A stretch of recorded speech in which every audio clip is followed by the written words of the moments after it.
Bienvenidos a Comprensión de los Tiempos Actuales, a la tercera sesión de nuestra clase con el profesor y pastor y teólogo Obed Sanabria. Qué bendición, hemos tenido sesiones magníficas y hoy vamos a concluir. Entonces solamente vamos a orar y le damos el lugar al pastor Obed. Señor amado, gracias por este tiempo.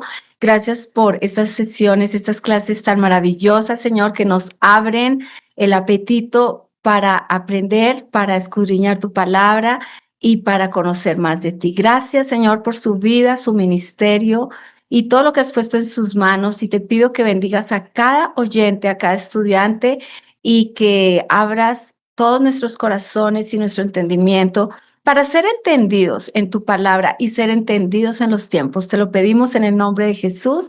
Amén. Bueno, Pastor Obed, bienvenido, adelante. Bueno, muy buenas, ¿no? Una vez más, buen día, qué lindo estar con ustedes nuevamente en este disfrutar de las parábolas del Señor. Ahora, cuando uno estudia la palabra del Señor, siempre es importante tener en claro el por qué lo hace, ¿no? ¿Por qué hacemos lo que hacemos? ¿Por qué vamos a la palabra del Señor? ¿Y por qué es importante estudiar las parábolas? ¿Por qué son relevantes o necesarias estudiar las parábolas y profundizar en ellas? Bueno, la primera razón por la cual debemos estudiar las parábolas es que fue la forma de predicar de Jesús. Si miramos en Marcos capítulo 4, verso 33, que leíamos ayer, perdón, la primera clase, dice, y con muchas parábolas semejantes les enseñaba Jesús la palabra hasta donde podían entender. Dice, no les decía nada sin emplear parábolas. ¡Wow! Entonces, este fue uno de los métodos favoritos o usados por Jesús. Así que estudiar las parábolas tiene que ver con lo que el Señor Jesús mismo enseñaba. Ahora, la segunda razón y el segundo motivación por qué es importante estudiar las parábolas es porque nos enfoca en el mensaje central de Jesús. ¿Y cuál fue el mensaje central de Jesús? El reino de Dios. Sabes, hoy en día, cuando hablamos de las predicaciones que se tienen, hoy se enfoca mucho en las bendiciones, cómo alcanzar, cómo tener, pensando en todos los milagros, en las manifestaciones. Y yo sé, son temas maravillosos que están en la palabra, pero el mensaje central de Jesús, ¿qué fue? El reino de Dios. Y por eso creo que las parábolas nos enfocan hablando de cuál es el mensaje que el Señor quiere enseñar. Y por eso muchas de las parábolas empiezan diciendo, el reino de los cielos es semejante a... Y yo creo que eso nos ayuda a enfocarnos, nos ayuda a tener claro cuál debe ser nuestro camino a seguir en el estudio de la palabra de Dios. Mire, yo sé, hoy se habla mucho del reino de Dios, pero no siempre de la manera que Jesús lo enseñó. En algunos contextos, hablar del reino de Dios se ha reducido al bienestar material, al éxito personal o a la prosperidad económica. Entonces, cuando se habla en muchos contextos, ¿no? Especialmente en la teología de la prosperidad, pues tiene que ver con como si el reino de Dios fuera una extensión de nuestros deseos, como si Dios existiera para respaldar nuestros proyectos, para llenar nuestras cuentas bancarias, para asegurarnos una vida cómoda. Pero cuando la Biblia o el Señor Jesús nos habla del reino de Dios, nos habla de algo totalmente diferente. Porque el reino de Dios tiene que ver en primer lugar con Dios mismo. Él es el rey. Y por eso empieza con reconocerlo como ese rey soberano, absoluto, dueño de la historia, el Señor sobre la vida. Por eso el reino de Dios es una realidad que comienza en el corazón, comienza en el sometimiento voluntario a su voluntad, como Jesús enseñó en la oración, venga a nosotros tu reino, hágase tu voluntad. Entonces, a veces hemos tergiversado el concepto del reino de Dios y por eso el reino de Dios tiene que ver con negarnos a nosotros mismos, con tomar la cruz, con seguirlo, no necesariamente con cómo vivir mejor en términos humanos o cómo acumular posesiones, porque esto es extensión del reino. No, extensión del reino es aquí en nuestro corazón. Por eso tiene que ver con la justicia, el reino de Dios no tiene que ver con el tener, sino con el ser, con un reflejo del carácter del rey, hablar como él, poder ser como Cristo. Ahora otro elemento lindo del reino de Dios es ese ya, pero todavía no. El reino que ha comenzado, pero que no se ha consumado. Como decía Pablo en un momento, ¿no? En 1 Corintios, cuando decía, si nuestra esperanza en Cristo solo es para esta vida, wow, seríamos los más desdichados de todos los hombres. Así que el reino de Dios es un reino que, claro que inicia acá, pero no termina acá. Porque aquí no tenemos una vida sin enfermedades, sin tribulaciones. No, Jesús dijo, en el mundo tendréis aflicción. Entonces, por eso el reino de Dios es tan profundo y estudiar las parábolas nos ayuda a entender lo que el Señor quería comunicar. Y creo que las parábolas son un mensaje claro, relevante y tan necesario. Ahora, por otro lado, También corrige las imágenes deformadas que tenemos de Dios. Mire, hay dos elementos muy interesantes que tenían los judíos que el Señor tuvo que corregir. Primero, que el amor del Padre solo era para los hebreos. Ellos tenían una visión, no sé si recuerdan la historia de Jonás, ¿no? Que la salvación y el evangelio solo era para ellos. Ellos odiaban a los gentiles, tanto así que los llamaban los perros, ¿no? Ellos se sentían los únicos merecedores, los únicos exclusivos. Y esa mentalidad, ¿no? De esa rabia, de esperar que más bien el Señor los consuma. Por eso Jonás no quería ir a predicar a Nínive. ¿Sí? No porque el mensaje de Dios fuera confuso, no, es porque él no quería que el Señor los salvara, que los perdonara. Por eso le hace el reclamo al Señor cuando ellos se convierten, se arrepienten, el Señor detiene su mano y al final no los castiga. Él dice, Señor, por eso no quería predicar, porque tú eres un Dios misericordioso, porque ay, los perdonas. Y él no quería que fueran perdonados. Él lo que quería era el castigo, el juicio, porque ellos se sentían como si fueran el centro de la atención. Ahora, otro elemento que corrige estas imágenes es la imagen de un Dios distante, rígido, un Dios que sencillamente solamente está para exigir, que hay que tenerle miedo delante de Dios. Por eso una parábola preciosa, preciosa, que corrige esa imagen de Dios es la parábola del hijo pródigo, ¿no? Porque, a ver, en la cultura antigua, un patriarca nunca, nunca corría. Porque correr era arrojarse, era perder dignidad y autoridad. Generalmente el padre simplemente caminaba y mandaba y era respetado, era un padre que era distante. Pero aquí vemos a un padre que al ver a su hijo que viene arrepentido, corre hacia él. Mire que no es el hijo el que corre, es el padre el que corre. Y él corre mostrando la misericordia que vale más que la dignidad social, que el orgullo, porque Jesús está mostrando que ningún esfuerzo o humillación es demasiado cuando se trata de abrazar, de recuperar a ese hijo que había muerto. Ahora, pero también hay otro elemento en ese correr, ¿no? Porque ese correr es por la misericordia. Mire, cuando vemos esa parábola hay que también entender el contexto cultural. Recuerden que habían en el pueblo de Israel algunas penas de muerte. Y una de las penas de muerte que estaban en la Biblia es la pena de muerte por la deshonra de los hijos a los padres. Cuando, cuando un hijo deshonraba a un padre, sencillamente era merecedor de la pena de muerte. Por eso se mataba a un hijo, por eso, por deshonrar. Y este hijo había deshonrado a la familia. Así que podría cualquiera de los siervos de este padre tomar justicia, hacer valer la justicia. Así que cuando este padre corre, está protegiendo su vida. Está diciendo, yo lo perdono. No lo toquen. Yo quiero que él vuelva a recuperar la dignidad. Por eso mira que cuando está hablando con el hijo mayor, le dice, mire, tu hermano era muerto y ha revivido, se había perdido y se ha hallado. Entonces, por eso vemos esa misericordia tan extraordinaria de Dios, esa misericordia en el cual vemos a un padre que acorta la distancia, un padre que es movido a misericordia. O sea, que no está pensando en la justicia. Este hijo merece la muerte porque me ha deshonrado. No, aquí el padre prioriza la misericordia por la justicia. Y por eso nos da una muestra del corazón de Dios tan maravilloso. Y así podemos quedarnos con otras parábolas. Otro elemento de la razón por qué estudio las parábolas es porque las parábolas también recuperan la dimensión ética de la fe. O sea, el reino de Dios, el discípulo del Señor, no está solamente llamado a adquirir conocimientos, no solamente es a comprender el reino de Dios, no simplemente a llenarse de información, no, está llamado a obedecer. ¿Sabes? Cuando Jesús le dijo ese gran mandamiento o la comisión que vemos ahí en Mateo, dice, enséñeles a obedecer todo lo que yo os he mandado. Entonces, por eso las parábolas tienen que ver no solamente con la adquisición de conocimiento, sino tiene que ver con la práctica de la fe. Hoy en la parábola que vamos a estudiar, vamos a profundizar más en eso, a pasar del conocimiento a la práctica, a la vida. Y creo que de eso se tratan también las parábolas y por eso son importantes para estudiarlas. Otro elemento es porque las parábolas es una expresión teológica que suscita fe, no solo religiosidad. ¿En qué sentido? No sé si recuerdan la parábola del fariseo y el publicano, donde hay un fariseo diciendo, no, Señor, gracias porque no soy como ese publicano. Mire cómo él veía su espiritualidad, la veía en el punto de compararse, ¿ok? En decir, yo no soy como ese. Y yo creo que ahí es donde todos en últimas practicamos, ¿no? Ese espíritu fariseo de comparación, de creernos superior, de creernos mejores. Y por eso Jesús nos enseña, ¿no? Que se declara justo es al que reconoce su pecado, no al que se cree santo. Por eso está cambiando esa concepción de que sencillamente las parábolas están, o que la vida cristiana se trata de yo cumplo, yo voy, yo hago. No, se trata de venir al Señor con la conciencia de que todo lo que somos y llegamos a ser es por su misericordia.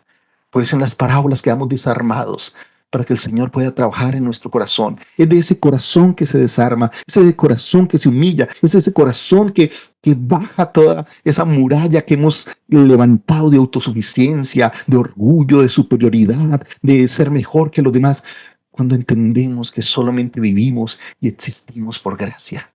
Ahora, otro elemento del por qué estudiar las parábolas es porque las parábolas también nos ayudan a confrontar esa subjetividad y relativismo. Sabes, en este mundo estamos donde todo es válido, ¿verdad? Todo es relativo. Es tu verdad, es mi verdad. O sea, al final todos tenemos la razón. Eso no es cierto. Por eso hoy en día vivimos en una espiritualidad que se reduce a sencillamente el bienestar emocional, la autoaceptación, a sencillamente pasarla bien, a disfrutar. Es más, mire, esta es una crítica, ¿no?, a la iglesia moderna o diría más bien posmoderna, donde hoy, por ejemplo, ya no se habla de la palabra culto. Las iglesias que más están creciendo, por ejemplo, aquí en mi ciudad, ya ni siquiera hablan de culto a Dios. Hablan de la experiencia. Vive la experiencia. Que hoy se trata no de Dios, se trata de mí, de qué siento, de cómo estoy.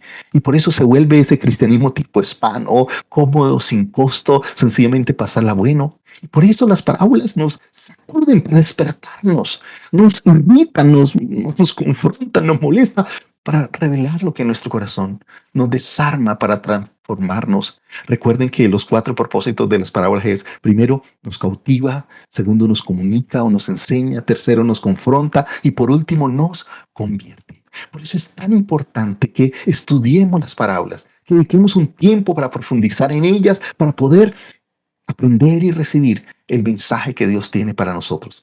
Ahora, recordemos los 7 pasos para estudiarlas, que hoy vamos a ponerlos en práctica, ¿ok? Lo primero que debemos recordar cuando estudiamos una parábola es pensar en la ocasión. ¿Por qué se contó esa parábola? ¿O por qué Jesús narró esa parábola? El segundo paso es la cultura. Bueno, ¿cómo vivían? Esa cultura me va a ayudar a entender un poco del contexto, de la importancia de esa parábola. Entonces, antes de entender la parábola, tengo que entender qué entendieron ellos y por qué en su cultura era importante esta parábola. La tercera es la correlación, ¿no? Cómo otros pasajes hablan de esa parábola y cómo nos ayudan tal vez a explicarla, tal vez nos dan elementos que nos ayudan a completarla o por lo menos a tener un panorama más amplio de ella. Y esta parábola que vamos a practicar, vamos a aprender mucho de eso. Otra es la comparación, ¿no? ¿Qué se está comparando? Como le dije, puede ser comparación por símil o por contraste. Y les di un ejemplo, una parábola que no es por comparación directa, sino por contraste. Eso lo hicimos ayer. La quinta parte es, o la quinta clave, o el quinto pauta, es mirar las palabras claves. Ponle atención a esos pequeños detalles. Como les dije, esta, aunque está en la punto 5, desde el primero, pon atención a las palabras, porque esto es algo importante para poder describir o descubrir esos tesoros preciosos de la palabra de Dios. Eso es como un investigador, ¿no? Que se fija en los detalles, porque cada detalle en la Biblia no está por accidente, no está por relleno, está porque Dios lo pone como algo importante.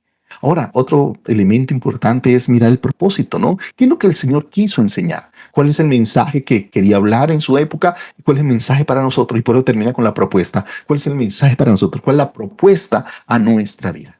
Y hoy vamos a practicar con una parábola que es muy conocida. Yo creo que de las parábolas más conocidas, igual que la del sembrador, pero la otra que es tan conocida es la parábola del hijo pródigo. Todos conocemos la historia, perdón, el hijo pródigo no la vamos a estudiar, sino la parábola del buen samaritano. Todos conocemos la historia del buen samaritano, ¿no? Ese hombre que descendía de Jerusalén a Jericó, que fue atacado por los ladrones, que lo dejaron medio muerto, que pasó el sacerdote, pasó el levita, y después pasó el samaritano, que fue movido a misericordia. Bueno, todos conocemos la parábola, es una parábola hermosa, es una parábola tan completa, tan profunda, con tantos elementos tan lindos para analizar.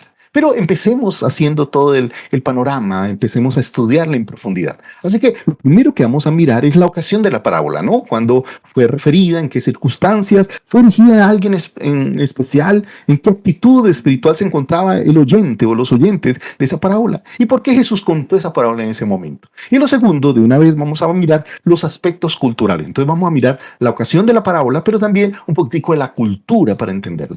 Esta parábola del buen samaritano se encuentra en Lucas capítulo 10, verso 25 en adelante. Y quiero que vayamos por partes mirando algunos elementos aquí interesantes. Dice así el verso 25 que nos da el contexto de la parábola. Como digo, aquí no empieza la parábola empieza más adelante, pero estos versículos anteriores nos ayudan a entender las razones, estas dos primeras partes, ¿no? La ocasión y el contexto.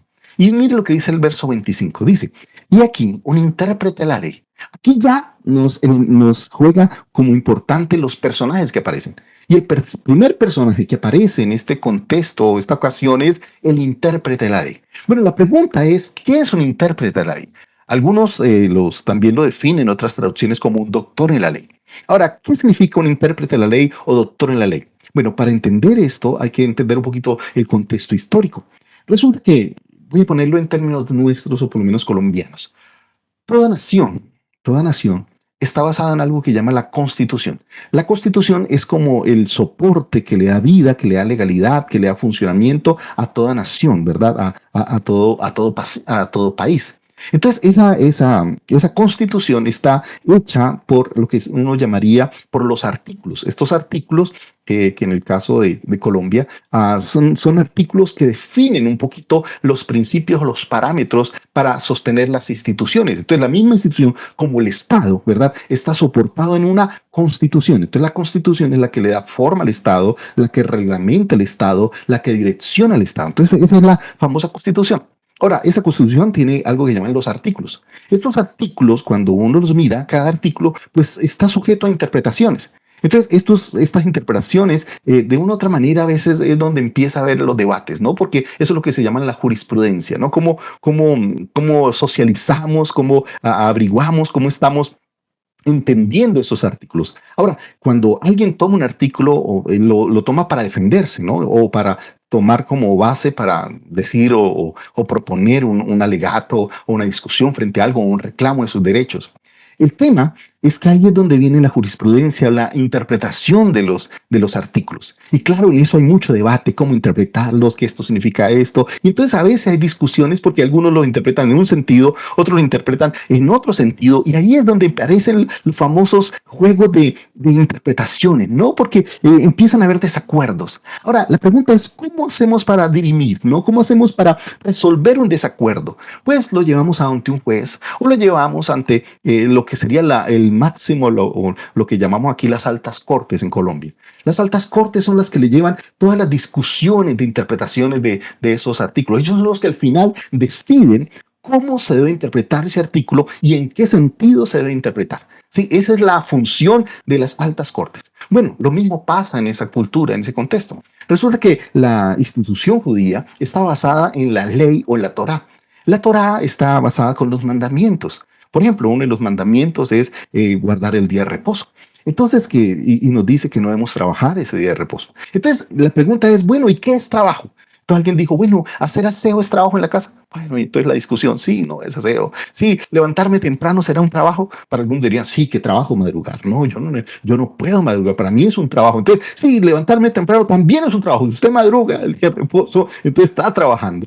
Y la otra pregunta es, bueno, caminar, ¿cuántos pasos será trabajo o no será trabajo? Y entonces había toda una discusión, ¿no? De cómo si usted pasaba de tantos pasos ya estaba pecando porque estaba trabajando aún en su manera de caminar. Entonces ellos empezaron a reglamentar cada mandamiento del Señor, agregarle una y otra cosa, ¿verdad? Esto era un intérprete de la ley. Eran los que al final decidían, o sea, cuando había una confusión, cuando se necesitaba una explicación, cuando se necesitaba una claridad, pues aparecía este personaje. Entonces no era cualquier persona. No era cualquier, diríamos, cualquier fulano de tal, es una frase que decimos aquí muy coloquial, ¿no? Una persona anónima, no, era un intérprete de la ley, o sea, eran de los, aquí llamaríamos en Colombia un funcionario de alto nivel, de la alta corte, era un magistrado que tiene toda la autoridad, que tiene todo el bagaje, que tiene todo el conocimiento, que tiene todo el respeto. Y esta persona va ante Jesús no para aprender de Jesús, no está ahí porque ahí vemos el propósito, ¿no? Dice, se levantó, pero no para aprender, no para, no sé, para tener una consulta a Jesús, dice, para probarle. Wow. Entonces vemos aquí de entrada la intención que tiene este intérprete de la ley. Este intérprete de la ley, su intención clara, su intención enfocada es probar a Jesús, como evaluar qué tanto sabe de Jesús. Ahora, esto es interesante, ¿no? Es como, a ver, no sé, es como si usted en el culto, en la reunión, llegara bueno, yo no sé para usted cuál es el gran teólogo que usted conozca o su gran maestro o el rector de su universidad o, por ejemplo, en el caso de los que yo conozco aquí en el contexto cuadrangular, si llegara Gary a una predicación tuya, ¿no? Ya te pones nervioso, ¿verdad? Porque estamos hablando de una autoridad, estamos hablando de alguien que tiene un conocimiento muy amplio, muy vasto, en el cual puede notar si yo tengo un error, si cometí una imprecisión, si dije alguna herejía. Entonces, claro, imagínate, estás frente a una autoridad que cualquiera se pondría nervioso, que cualquiera asustaría. Y más cuando está ahí para casi que mostrar que te has equivocado delante de las personas que te están escuchando. Ahora, pero mire cómo este intérprete le llama a Jesús. ¿Cuál es el título que le da a Jesús? Le dice que, maestro. Entonces, lo primero que me pone en contexto es el estatus. ¿Qué es el intérprete de la ley? El estatus más alto en toda la religión judía. ¿Y qué es un rabí? El estatus más bajo. Entonces, si es por estatus, si es por posición, el doctor de la ley está por aquí arriba y el rabí había muchos. Rabí era, por así decirlo, un grupo importante, pero no estaba al nivel ni cerca de un intérprete de la ley. Entonces, por eso llama la atención esa disparidad en las posiciones, ¿verdad? Porque si él le dice, Mesías, eso es otra cosa. Estamos hablando de otro tema. Si le dice, hijo de Dios, eso es otra cosa, ¿verdad? El concepto de Mesías, de hijo de Dios, está por encima de cualquier posición política, teológica. Pero mira que no se refiere a él ni como Mesías, no se refiere a él ni como el hijo de Dios, le dice como Rabí. ¿Ok? Y yo creo que en eso casi que le está diciendo, yo soy el doctor de la ley, tú simplemente eres un maestro. Bueno, ya es la primera cosa. Ahora, la segunda, la pregunta que le hace. Entonces, no solamente es la posición, sino la pregunta, ¿no? Y mire cómo lo dice de una manera tan clara. Dice, haciendo qué cosa heredaré la vida eterna. ¡Wow! Mire, yo quisiera preguntar, ¿verdad? Yo sé que aquí no podemos dialogar. Pero si yo te preguntara, ¿qué es para ti la vida eterna? Ya quedamos bloqueados. Sí. ¿Cómo tú defines la vida eterna? Si alguien diría, no, yo conozco la Vía Láctea, la vía a mi casa, pero la vida eterna, ¿cómo la defines? Y yo sé que ya habría mucha discusión teológica, cómo entendemos qué es la vida eterna, si tiene que ver con el aquí o la eternidad. ¿Por qué es la vida eterna? Ahora, lo interesante es que es algo que deberíamos entender y que deberíamos comprender a cabalidad. Porque el versículo más conocido por los cristianos, el versículo con los que muchos se acercaron a Jesús y que fueron confrontados y redargüidos fue justamente Juan 3:16, ¿recuerdan? ¿Y qué dice Juan 3:16? De tal manera amó Dios al mundo que ha dado a su Hijo unigénito, para que todo aquel que en él crea no se pierda, mas tenga ¿qué? Vida eterna. Entonces ya la vida eterna nos lo están hablando desde que empezamos. Entonces por eso la pregunta es, bueno, si nos están hablando de vida eterna, ¿qué significa vida eterna? ¿Qué significa para nosotros ese concepto de la vida eterna? Ahora, como digo, si no lo tenemos claro, ya ahí tenemos un problema. Porque pero como digo, no es el tema ni es la clase de hoy. Pero ya es una palabra, una pregunta bien, bien profunda. Ahora, lo interesante es la respuesta a Jesús. Porque Jesús nos da una cátedra de cómo responder preguntas difíciles. Todos los que somos maestros, todos los que nos encanta enseñar, vamos a tener esas preguntas que son retadoras, esas preguntas que buscan ponerte en evidencia, que te hacen sufrir, que son difíciles de contestar. Yo no creo que haya aquí un maestro que diga, no, a mí nunca me han dado una pregunta difícil. Claro que sí las hemos tenido. Y yo creo que a veces nos quedamos como con cómo responder, cómo decir, cómo explicar esa pregunta. Ahora, lo interesante es cómo Jesús responde. Porque Jesús en esta narración de Lucas no da una respuesta, sino responde con dos preguntas. ¿Y qué dice el Señor? Dice el verso 26, Él le dijo, está hablando de Jesús, ¿qué está escrito en la ley y cómo lees? Wow, mire, qué manera de responder de Jesús, qué manera tan maravillosa. ¿Por qué? Porque Jesús le está diciendo a esta autora de la ley, tú tienes dos privilegios que nadie más tiene, sino solo tú. O por lo menos que tienes un privilegio por encima del promedio. Yo les dije ayer que cuando uno conoce un poquito la cultura, especialmente la cultura de la época romana y también judía, es que las disparidades entre ricos y pobres eran unas brechas terriblemente altas y que el grupo de personas ricas, letradas, que sabían leer y escribir, era muy bajo. No superaba el 3, máximo 4, 5% de la población. O sea, muy poquitas personas podían leer. Muy poquitas personas tenían acceso a saber leer. Por ejemplo, de los discípulos de Jesús, no todos sabían leer. Por ejemplo, Pedro no sabía leer ni escribir. Entonces, por eso el acceso a la educación, el acceso a la posibilidad de leer era muy bajita. Recuerden que generalmente la gente iba a la sinagoga para que alguien le leyera, para que el que sabía leer fuera y tomara el rollo y empezara a leer así. Por eso dice la fe viene por el oír. Por eso la palabra de Dios fue escrita para ser escuchada, porque las personas no tenían acceso a ella. Yo sé que hoy la tenemos en el celular, hoy tenemos miles de Biblias, hoy tenemos, bueno, de muchas presentaciones, pero en esa época no. En esa época simplemente era por el oír. Por eso alguien se paraba a leer. Así que el Señor le está diciendo, en primer lugar, tú tienes un privilegio que nadie más tiene, o por lo menos que la mayoría no tienen. ¿Y cuál es? Que sabe leer. Pero el segundo privilegio, que también es único, es que no solamente sabe leer, sino que tienes acceso a la ley de Dios. Mire, yo les decía que, o para que entendamos la cultura, no era fácil tener un manuscrito en la casa.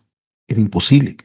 A veces un solo rollo, ya sea la ley o de Isaías, por favor, tenía que toda la comunidad reunir recursos para pagarlo entre todos. Por eso muchas veces en la sinagoga solo había uno, dos o tres rollos, no había mucho. Dice, por ejemplo, la sinagoga que estuvo Jesús en Nazaret tomó el rollo de Isaías, ¿verdad? Y esa porción que leyó. Pero otra vez, eso era el aporte de toda la comunidad. O sea, toda la comunidad reunía recursos para tener una copia de la ley del Señor o uno de los rollos. O sea, era imposible tener todos los libros. Era muy difícil. Primero por el costo económico que eso significaba. Así que este doctor en la ley tenía ¿cómo era yo? Como dos privilegios. Primero, sabía leer, y el segundo privilegio, el privilegio de acceso a la ley del Señor. Por eso él le dice, ¿qué está escrito en la ley y cómo lees? O sea, lo que está diciendo es, tú tienes un acceso que la mayoría de las personas que están aquí no la tienes. Tú tienes un privilegio que los que están aquí no lo tienen. Y yo creo que eso está tocando con el orgullo de este doctor en la ley. Por dentro estaría diciendo, sí, yo te pregunto, pero ya sé la respuesta. Sí, yo te pregunto, pero yo sí la he leído, ya lo he profundizado, ¿no? Y yo me imagino la manera de responder de este doctor en la ley, ¿no? Yo me imagino que él se levanta, ¿no? Con toda su sapiencia, como cuando alguien dice, ¿no? Ay, es que este sí sabe. O sea, cuando le dan la oportunidad de expresar su conocimiento, pues con esta, no sé si esta arrogancia, ¿no? Dice, y aquel respondió, dijo, amarás al Señor tu Dios con todo tu corazón y con toda tu alma y con todas tus fuerzas y con toda tu mente y a tu prójimo como a ti mismo. Yo me imagino, ¿no? Que toda la población de los que están ahí dijeron, wow, ¿cómo sabe? ¿Cómo sabe esta persona?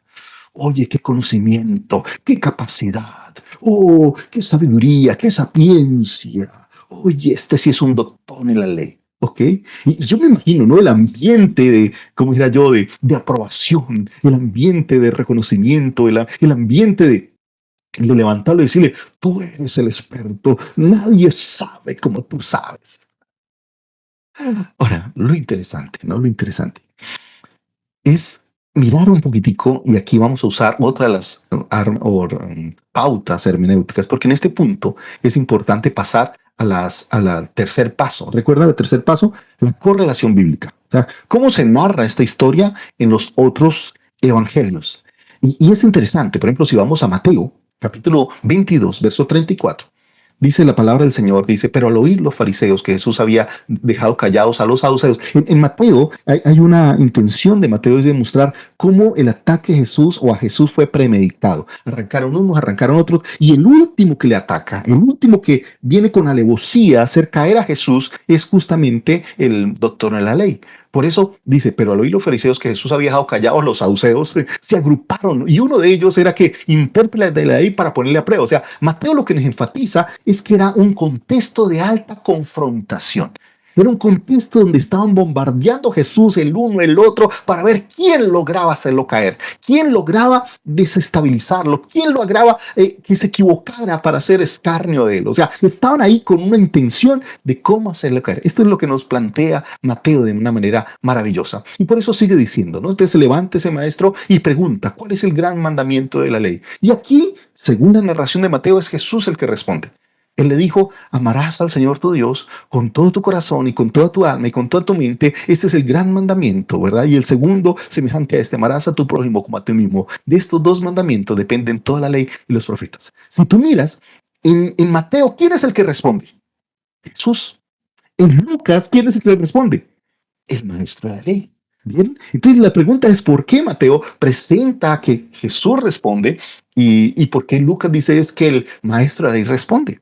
Ahora, para eso vayamos al otro evangelio que también nos habla de ese mismo pasaje, y eso está en Marcos. En Marcos nos dice que los dos responden. Si usted mira del verso 28 al capítulo 12 de Marcos, dice, cuando uno de los escribas se acercó y los oyó discutir y reconociendo que les había contestado bien, le preguntó, ¿cuál mandamiento es el más importante de todos?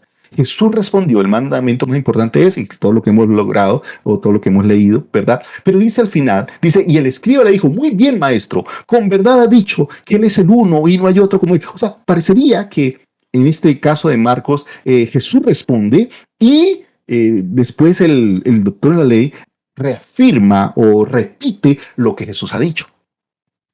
Lucas nos da a entender que el primero que habla es el maestro de la ley y que Jesús reafirma todo lo que el maestro de la ley ha dicho. Ahora, esto es muy interesante y usted dirá, pero pastor, ¿para qué me ayuda eso para entender lo que está diciendo Lucas? Que Lucas nos está diciendo es que las palabras del doctor de la ley son perfectas, al punto que son iguales a las que dijo Jesús. Si tú comparas lo que dice este doctor de la ley con las palabras que dice Jesús, son exactamente iguales.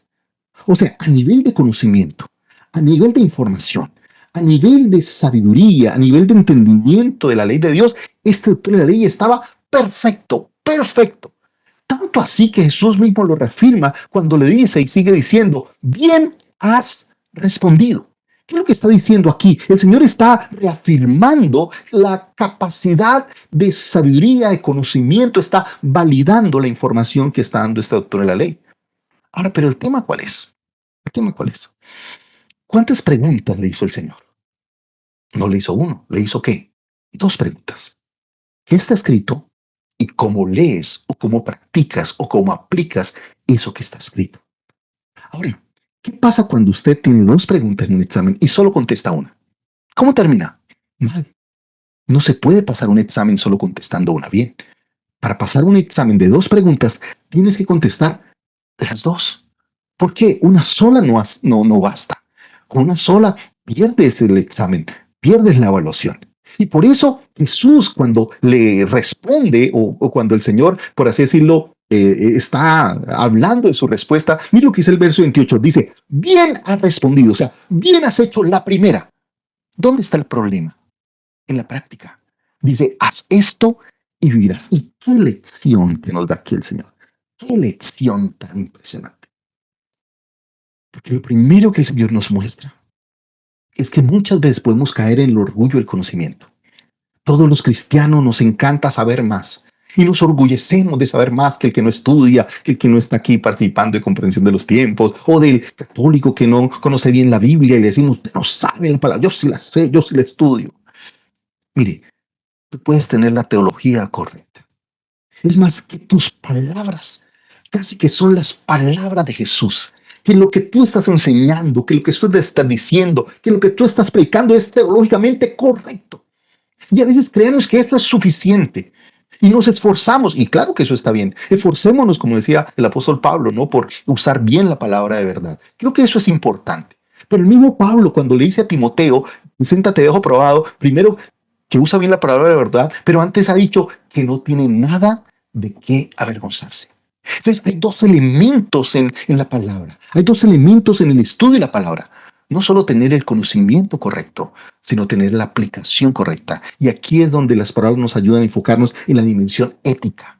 No solamente en el conocimiento, no solamente en la prototesis, en la adquisición de la información. Tal vez sí tenemos la teología correcta. Y qué bueno tener la teología correcta.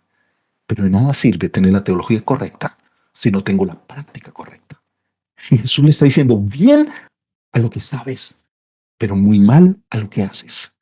Por eso le está desafiando. Tú sabes, pero no haces lo que sabes. Tú conoces, pero no vives lo que conoces.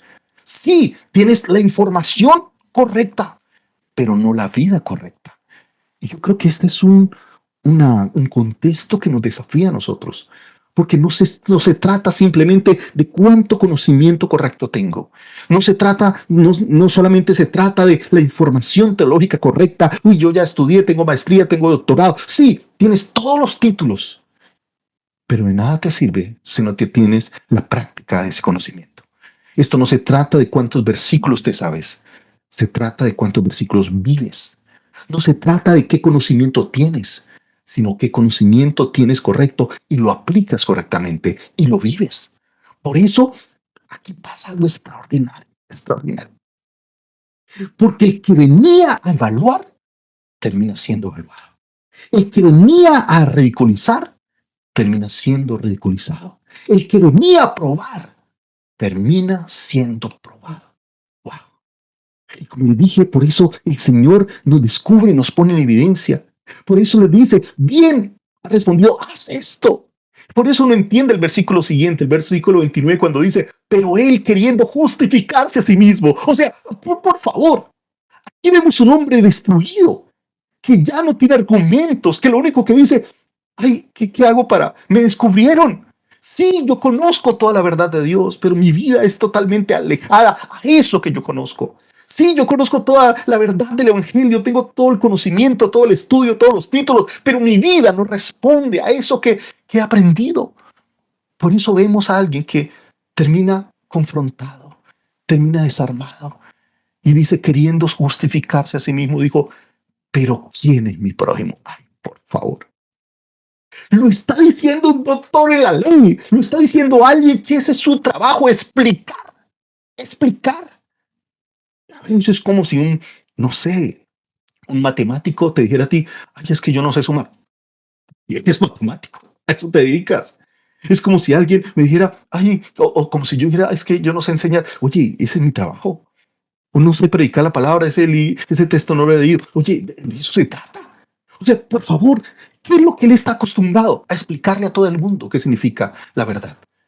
Pero ahora por primera vez le dice el Señor, ¿y quién es mi prójimo? ¡Wow! Mire cómo el Señor lo desarma, cómo le quebranta su orgullo, su altivez, su arrogancia, cómo llega y lo desnuda totalmente su corazón y le está diciendo, yo reconozco que no sé. Yo reconozco que aunque he leído esto, aunque lo he repetido, no lo entiendo. Porque sí, a veces repetimos cosas sin entender. Yo alguna vez les decía en la iglesia que los cristianos no decimos mentiras, los cantamos. Porque muchas veces lo que cantamos no tiene nada que ver con nuestra realidad. Muchas veces lo que decimos, lo que expresamos en una canción hermosa, creo en ti, Señor, y lo que hace en mí, en la práctica no es así. En la práctica dudamos de Dios, dudamos de su amor, dudamos de su gracia. Oh, hablamos de la misericordia de Dios y esperar en ti, ¿verdad? Difícil sé que es. Y claro, podemos cantar tan hermoso, pero en la práctica nuestra vida es totalmente diferente. Entonces, claro, sí, cantamos verdades profundas, himnos maravillosos, canciones loables o expresiones poéticas perfectas. Pero una cosa es lo que cantamos y otra cosa es lo que vivimos. Una cosa es lo que repetimos con música, con alabanza, y otra cosa con la práctica, con la aplicación de esa palabra. Sí, a veces podemos decir, Señor, Como decía una canción muy antigua, Señor, si me falta la voz, yo le alabo con las manos, si me faltan las manos con los pies, si me faltan los pies, yo le alabo con el alma, y si me falta el alma es porque ya estoy con Él. Eso lo cantamos. Pero ¿qué pasa cuando nos falta la economía? ¿Qué pasa cuando nos falta la salud? No queremos adorar a Dios. Nos llenamos de resentimientos, nos llenamos de rabia. Señor, ¿por qué? Y por eso ese himno tan antiguo, hermoso, decía, si el sol llegara a oscurecer y no brilla más, yo igual confío en el Señor. Eso lo cantamos, pero no es cierto en nuestra vida.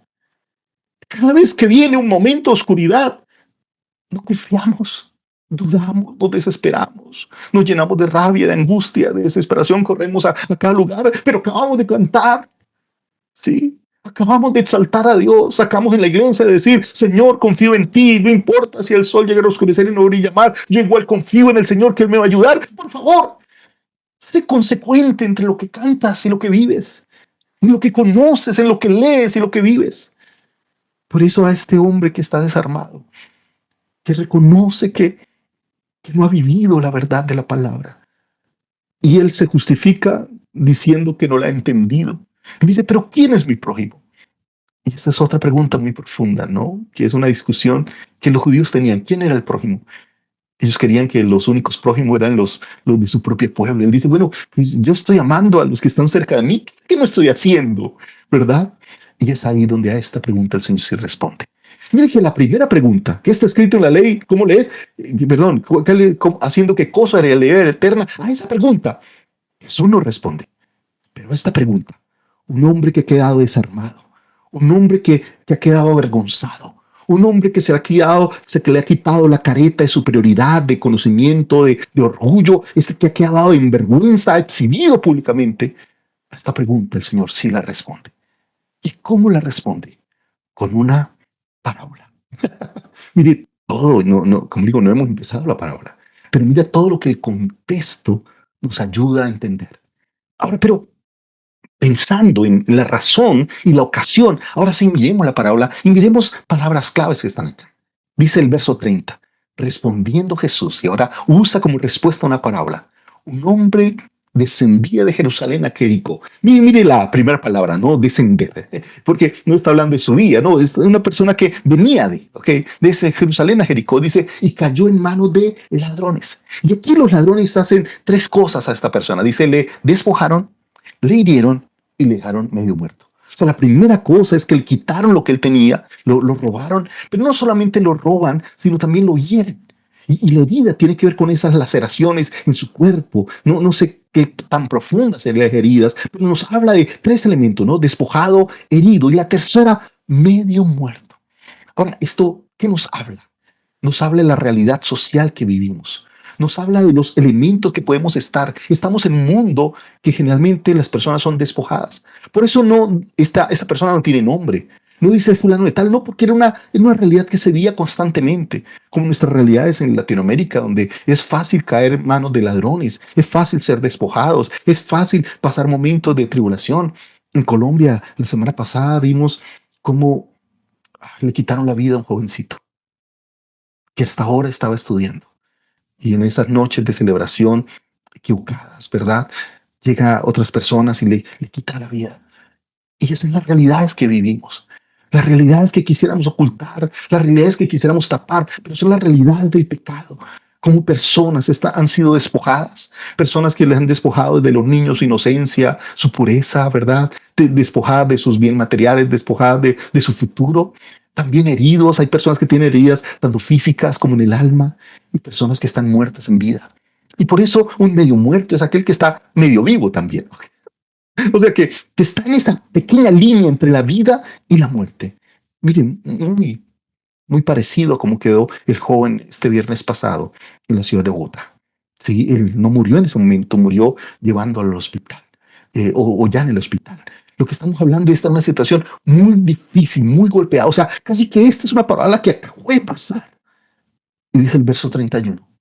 Aconteció que descendió que un sacerdote por aquel camino y viéndole pasó de largo. Yo sé que cuando leemos esta parábola es fácil decir, esto que hizo el sacerdote está mal. Oh, ¿cómo fue a hacer eso? ¿Por qué? ¿Por qué no se detuvo a ayudarlo? Bueno, si yo te dijera que según la ley de los sacerdotes, él actuó de manera correcta? Te sorprendería, te sorprendería. ¿Por qué?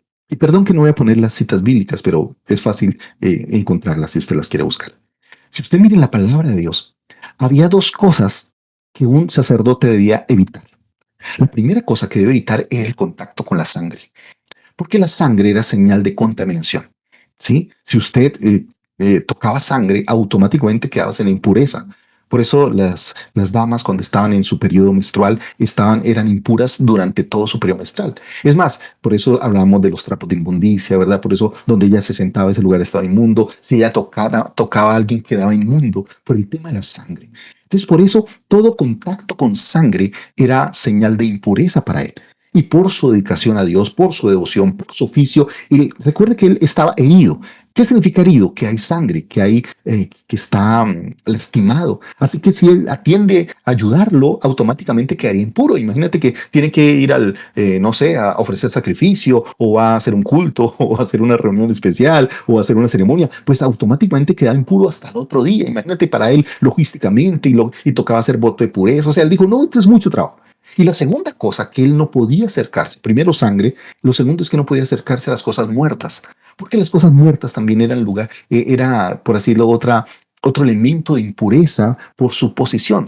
Recuerden que eso lo tenemos claro cuando uno ve como, como por ejemplo el caso de Sansón, ¿no? Que se acercó al león muerto y eso era algo que alguien dedicado a Dios no podía hacer. ¿Sí? No podía acercarse ni a algo con sangre ni a algo muerto. Y dice que estaba medio muerto. ¿Qué significa eso? Que él no estaba seguro. Si él llega a alguien que ve que no se mueve, que de a lo lejos parece muerto, él dice, no puedo hacer nada. Porque si lo toco me involucro. Eso pasa como hoy en día, ¿no? Cuando uno de pronto ve a alguien que está herido, si tú lo tocas, primero te involucras, ¿no? Va a decir, bueno, vas a ser de testigo. Entonces, claro, te mete y mucha gente prefiere no ayudar, prefiere pasar de largo porque eso es un desgaste tener que llevarlo, tu carro se va a ensuciar y te van a preguntar, bueno, pero ¿qué pasó? Y es culpa tuya, el primer sospechoso eres tú, ¿verdad? Y solo porque estás ayudando, las huellas están ahí sobre la persona, entonces tú lo mataste, eso se vuelve un problema, una tragedia. Así que él actúa y en su propia justicia, él dice, uy, gracias a Dios, por poco que me tropiezo con sangre, por poco que me contamino. Entonces, esas serían como la primera razón por la cual él pasó de largo. Pero después nos habla de otro personaje, y el otro personaje que aparece es el levita. Y el levita hace lo mismo. Y el levita ahora tenía dos razones para pasar de largo. La primera razón es la misma razón del sacerdote. Al ser un levita también está al servicio del Señor, está al servicio del templo. Y los levitas, las mismas leyes para las razones, pues para los sacerdotes también aplican para él. Así que la primera razón por la cual él pasó de largo es la razón de qué? De la ley. La segunda razón por la cual él pasó de largo es la razón del ejemplo. Mire, cuando tú estás en lugar, en una reunión, ¿no? Y de pronto están, no sé, dando algún vino o algo así, ¿a quién miras? Si está el pastor, al pastor. Si el pastor toma, todos toman. Si el pastor no toma, nadie se atreve a tomar. ¿Por qué? Porque es el tema del ejemplo. Si tú eres mi jefe, si tú eres mi autoridad. Y generalmente en los terrenos de Israel era fácil ver la persona que estaba delante, porque eran caminantes. Entonces él puede haber dicho, oye, mi sacerdote pasó de largo, pues yo voy a hacer lo mismo que hago. Entonces, las dos razones que uno podría decir para justificar su acción es primero la razón de ley y la segunda la razón del ejemplo. El sacerdote no hizo nada, pues yo por qué sí voy a hacer algo. Ahora, pero después aparece un tercer personaje. Ahora, pero mire que hay un tema de estatus, ¿no? Recuerden, primero el estatus, sacerdote. Después, segundo estatus, levita, y vamos bajando. Recuerde que la primera cosa que nos habla Jesús en este contexto, Lucas nos menciona, era doctor de la ley, rabí, ¿ok? Un tema de estatus. Y aquí también vemos eso. Ahora, la pregunta aquí, interesante para analizar, es, en el orden lógico tenemos doctor de la ley, perdón, tenemos sacerdote, levita, ¿quién sería el tercero en el escalafón?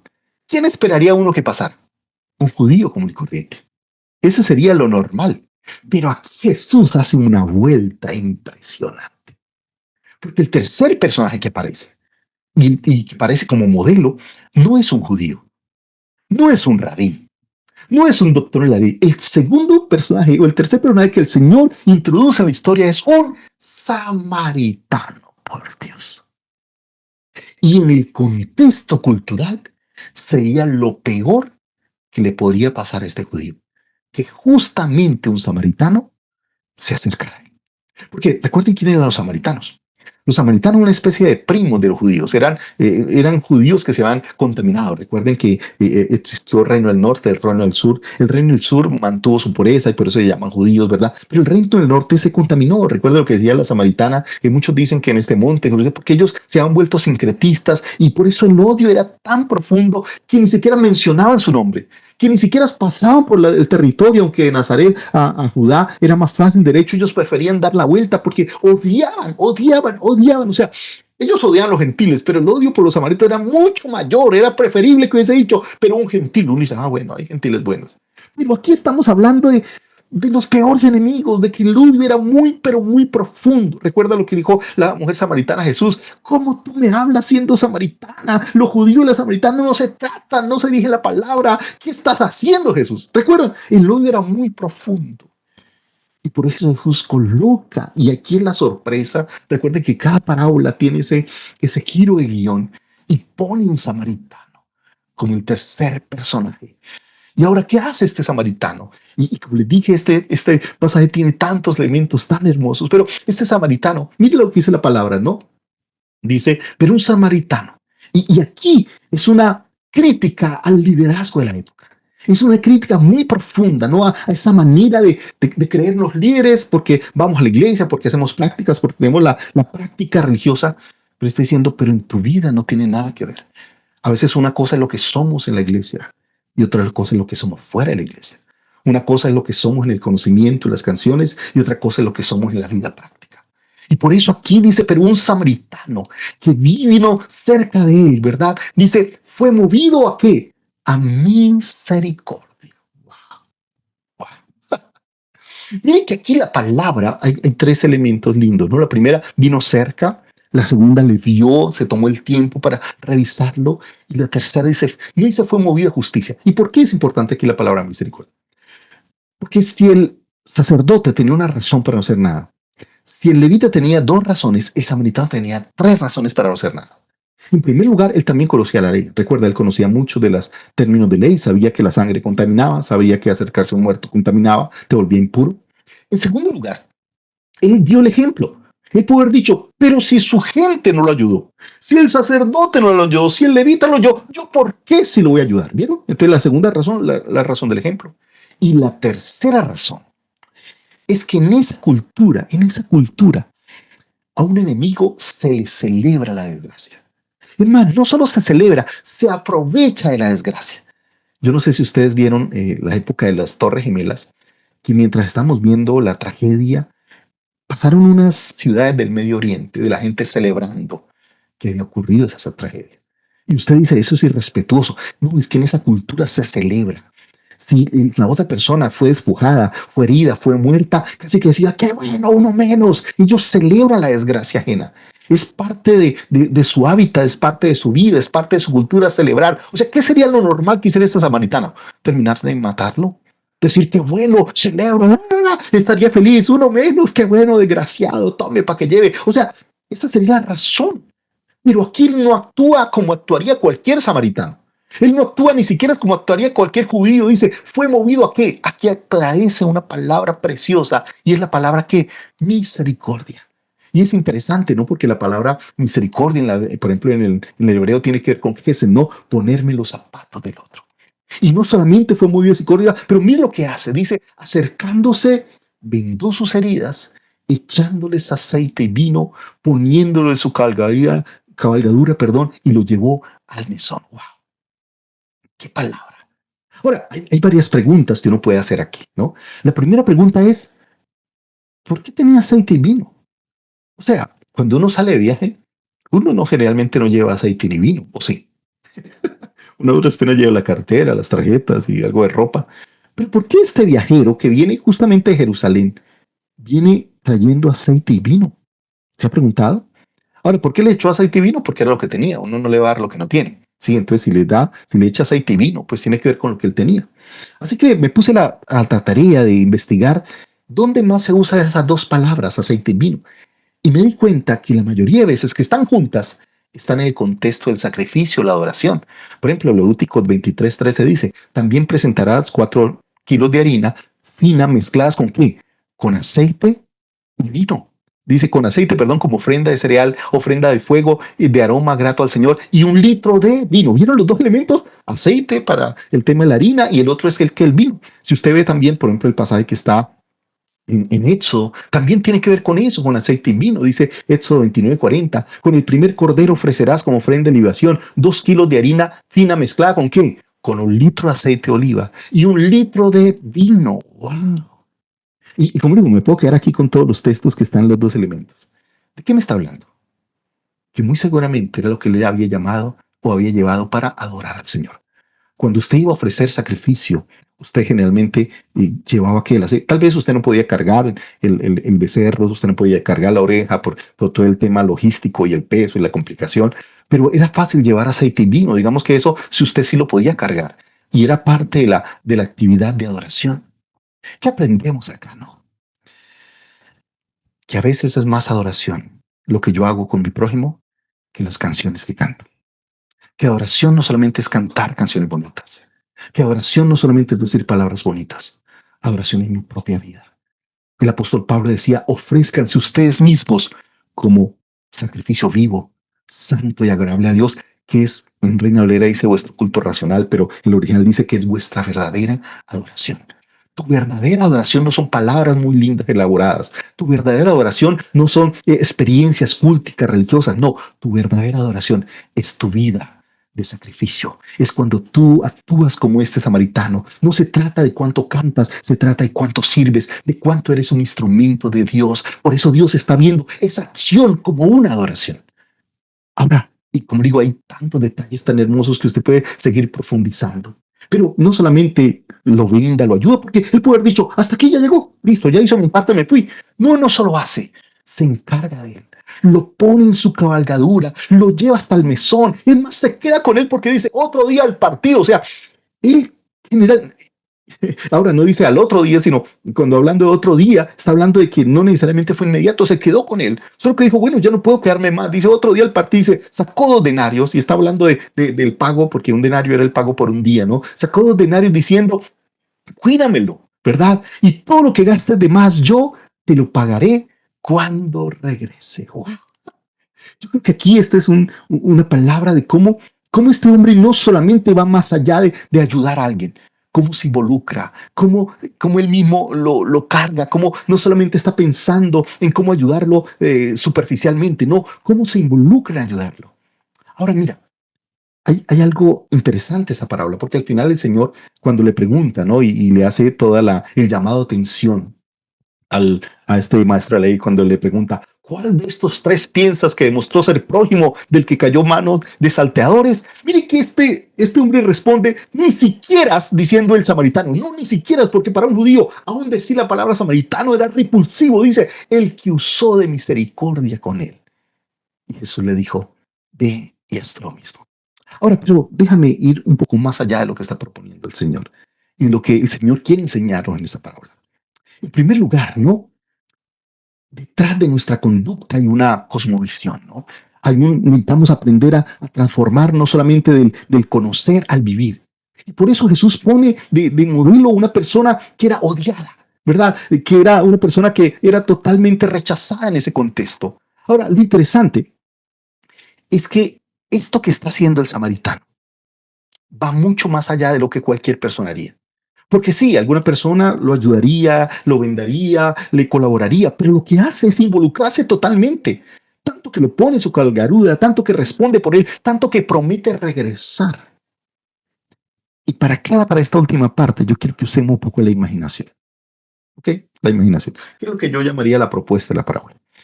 A ver, este samaritano está cometiendo algo que yo he llamado traición histórica o transgresión histórica. ¿Por qué? Una cosa es ayudarlo, pero ayudarlo anónimamente, más a un enemigo. Usted el enemigo lo ayuda, pero nada que ver, es mi enemigo. Ahora es pena agradezca que lo ayude. Pero esta persona no solo ayuda, sino que lo acompaña, se queda con él, promete regresar. Muy seguramente, pensemos en el final, pensemos un momento en el final. Habrían dos finales para esta historia. El primer final es que esta persona, el samaritano, no regresa, o bueno, si regresa, lo despide, bueno, chao pescado, voy para mi casa. Cuando llega a la casa, yo me imagino una familia preocupada, angustiada, sin saber qué pasó con ese padre de familia, ese hermano. Tenía familia. Yo me imagino que en la preocupación hubiesen dicho, ¿qué pasó? Y él dice, no, viví un momento de tragedia, me robaron, me hirieron, por poco estuve muerto. ¿Y qué pasó? ¿Cómo estás vivo? Un samaritano. Y yo me imagino que todo el mundo diría, pero ¿cómo que un samaritano? Es más, esa sería una manera. Otra manera sería que el samaritano no solamente regresa, sino lo acompaña a su casa. Yo me imagino esa escena, si es que llegó a la casa con él, cuando lo ven llegar, hubiese dicho, este es el culpable, querían atacarlo, pero quería este samaritano, este judío, perdón. No, no, no, es gracias a él que le dio la vida. ¿Y por qué estoy hablando de transgresión histórica? Porque lo normal, o sea, todo judío cuando nace, perdón, odiando a los samaritanos. Y todo samaritano desde que nace odiando a los judíos. Mire lo que está pasando en la Franja de Gaza. Se odian desde que nacen. Usted diría, es que faltan acuerdos. No, aquí no hay acuerdo. Aquí hay un odio nacional, hay un odio total. Sí, ellos nacen odiando. Sí. Entonces, por eso, ¿qué está pasando? Esta familia es transformada por ese samaritano.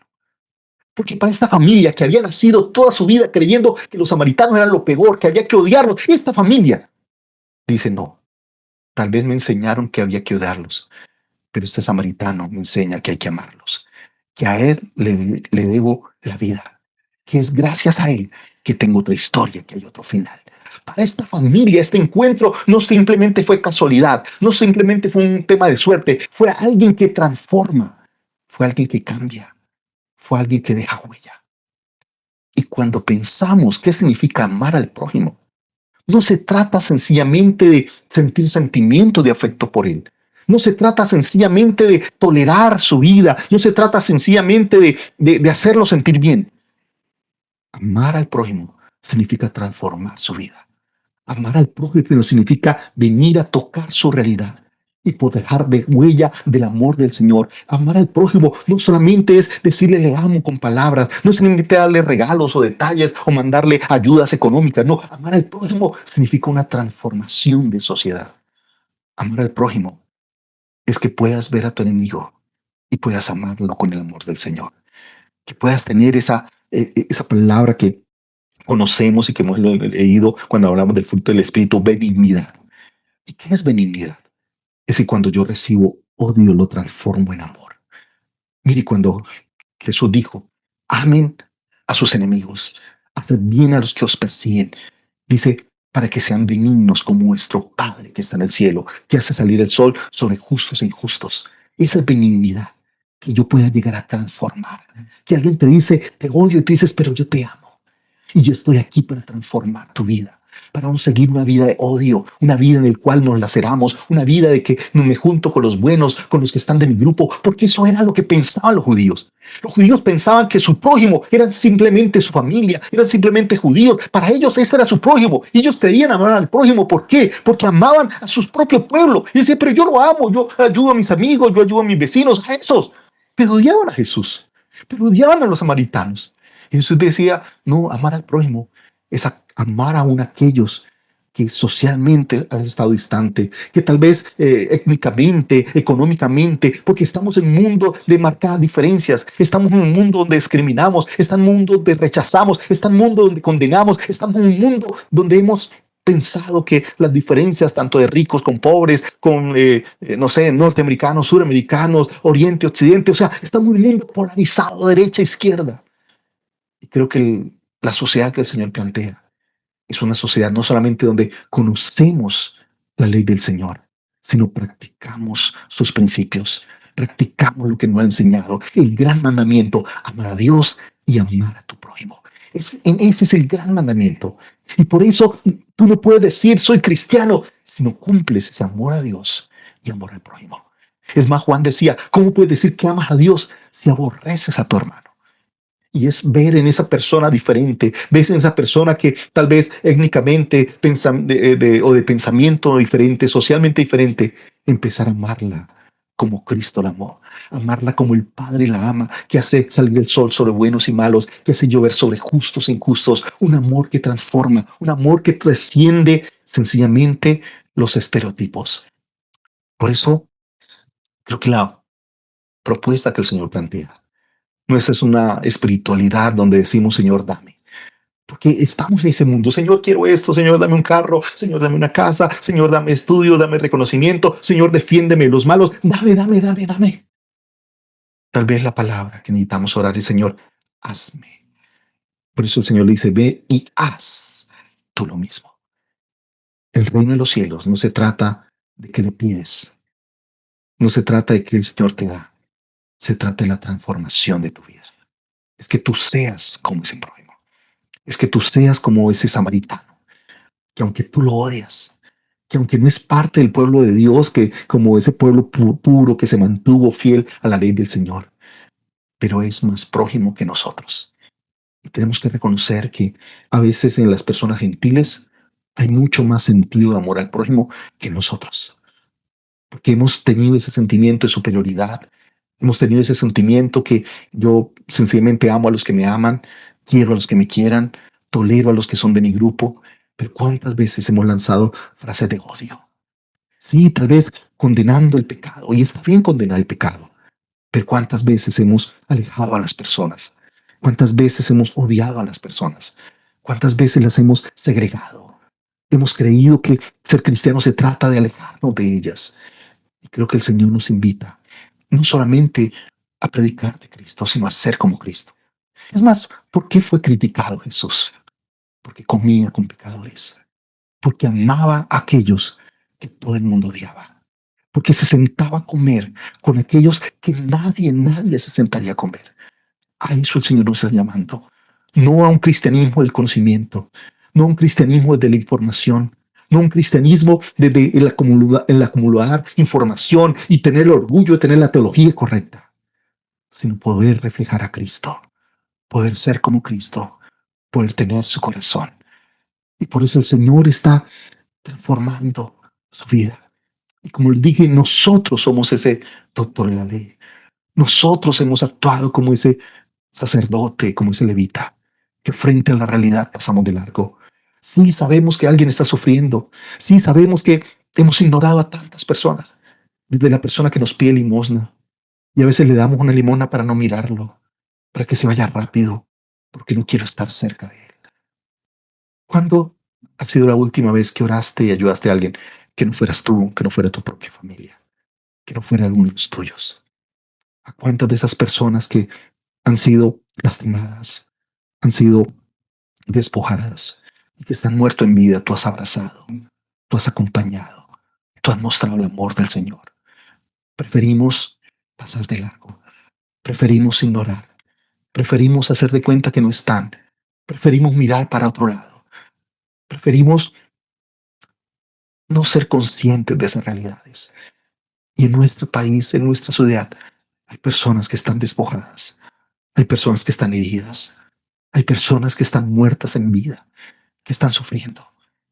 Y nosotros solo nos miramos a nosotros mismos, solo nos amamos a nosotros mismos, solo nos felicitamos y nos honramos a nosotros mismos. Y Jesús nos invita que amar al prójimo es amar a aquellos que tal vez nadie ama, es aquellos que han sido rechazados, despojados, y poder ser instrumento de gracia, poder ser instrumento de misericordia, poder ser instrumento de la compasión del Señor. Por eso tal vez decimos, sí, Señor, yo conozco tu palabra, pero no se trata sencillamente con conocerla, se trata con vivirla, con aplicarla. Por eso el Señor nos lleva de una vida cristiana del conocimiento, una vida cristiana de ética, donde la palabra no solamente es conocida, sino es aplicada. Porque a veces somos selectivos a la hora de aplicar. Aplicamos lo que nos conviene y hemos hecho como que un recorte a las cosas que nos gustan. Y pasajes como esto nos confrontan. Que no se trata sencillamente de vivir lo que a mí me gusta vivir, sino vivir lo que el Señor me llama a vivir.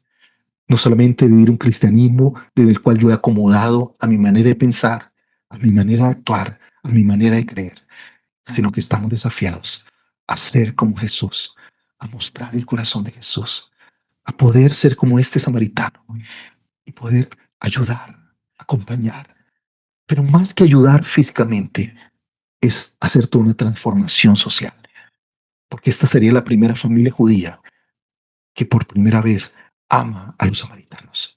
Ese concepto que tenían, que son odiados, que son lo peor, ahora son los que le tienen deuda de gratitud de por vida.